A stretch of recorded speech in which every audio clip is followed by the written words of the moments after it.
All right, let's also take another question from Kolo Kenneth Kadri. If you're having Gboard come into my keyboard, my text messages, my WhatsApp, this means that what I am doing is being watched. It means that keywords that I use frequently are being noticed.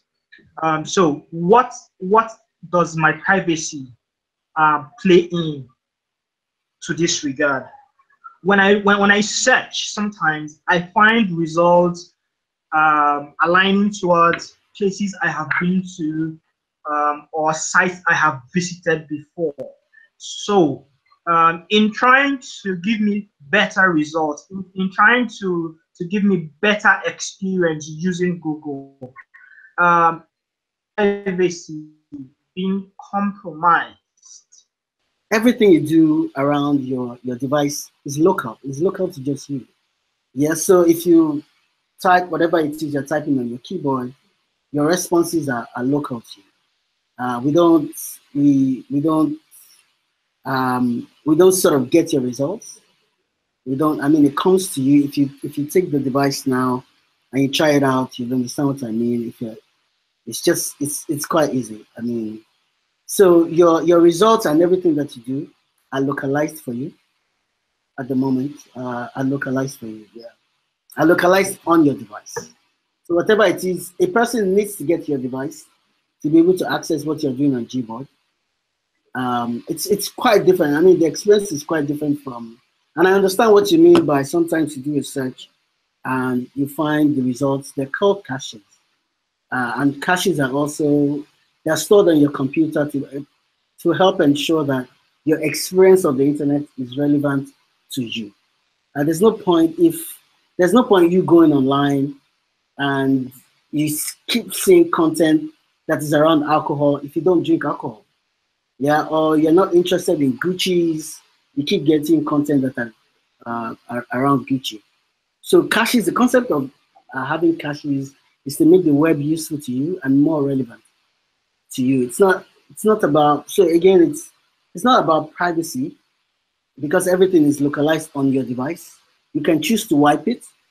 You can choose to go into your Google profile settings and say that you don't want it to pick to save you information based on your cache information. You can choose to do that, but that's all left to you. You can choose not to sign in, for instance, so that every time you do a search, it's anonymized. Yeah, but a lot of the time, when you get the best out of Google when you're signed in, when we know who you are. We don't know you as a person, but we know the device. We know that this person who uses this device is interested in MacBook computers. And so we can show you results relating to and that are relevant to you.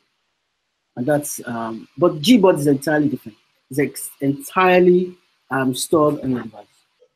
Live in a place like Moog or Karanamoda, you might understand what I mean by limited internet access. It's different if you have very perfect internet at work and at home, and while you're in transit, it is shaky. Yeah. But if you are having to deal with terrible internet access of the day, then you might begin to understand why I'm asking this. There are absolutely two different things here. One is web lights, and the other is background retrieve. As I said, background retrieve. There are times when you're online, or there are times when you're online, you try to do a search, and the internet on your phone just does not work. What happens is Google automatically retries for you the moment you get internet connection. So it's different. So we do understand that there are times when you will not be online, even though you try to do a search. What usually you would find out is, and let me give you an example. Taiwo is going to an interview. He's right in the middle of nowhere. The internet goes away, and he had done a search already. He didn't get a result. But just before I walk into the door of the place where I'm going to be interviewed, I get internet connection, and Google automatically serves me that result quickly, just in time for me to walk into the interview space. Else, the other alternative would be you do the search, it doesn't come up, by the time you get to your interview, you've forgotten and you're just walking, right? So we're trying to make sure that regardless of the connection type, you're still able to get internet connection. And I do understand that there are many parts of the country where the internet is pretty bad. And our work at Google is to try to ensure that regardless of what kind of connection you're on, and it's an online work, it's an ongoing work. We're not done by any means. We'll try to. Our vision is to make sure a lot more people around the country get to use Google and that it's useful for them.